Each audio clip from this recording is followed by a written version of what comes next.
పల్నాడు జిల్లా చిలకలూరుపేటలో వెన్నుపోటుకి 2 ఏళ్లు నిరసన కార్యక్రమం చేపట్టారు. వైసీపీ ఆధ్వర్యంలో నిర్వహించిన ఈ కార్యక్రమంలో మాజీ మంత్రి విడదల రజనీ పాల్గొన్నారు.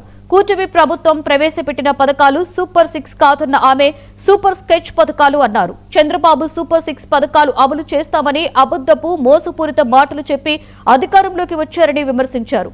గత 2 ఏళ్లలో చంద్రబాబు అన్ని విధాలుగా విఫలమయ్యారని మండిపడ్డారు.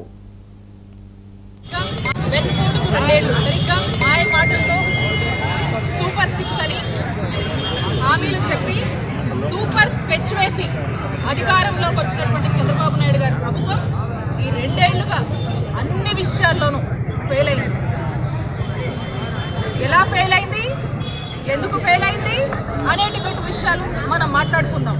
ఈ రోజున రాష్ట్ర వ్యాప్తంగా మా నాయకుడు జగన్మోహన్ రెడ్డి గారు ఇచ్చినటువంటి వెన్నుపోటుకు 2 ఏళ్ళు అనే కార్యక్రమం రాష్ట్ర వ్యాప్తంగా కూడా ఈ రోజున ఇంత పెద్ద ఎత్తున ప్రజలు తరలి వచ్చారంటే దానికి అర్థం చంద్రబాబు నాయుడు గారు చేస్తున్నటువంటి మోసాన్ని ప్రశ్నిద్దామని ప్రజలు ఈరోజు అడుగులు ముందుకు వేశారు. చంద్రబాబు నాయుడు చేస్తున్నటువంటి మోసాలను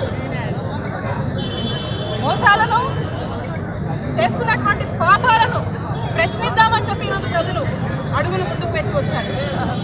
అలాగే చంద్రబాబు నాయుడు గారు ప్రభుత్వం మీద, చంద్రబాబు నాయుడు గారి పాలన మీద అభిప్రాయం పోయింది, ఆశ పోయింది అని చెప్పడానికి ఈరోజు ప్రజలు అడుగులు ముందుకు వేసి ఈరోజు రోడ్లు ఎక్కినటువంటి పరిస్థితి మీరు చూస్తూ ఉన్నారు.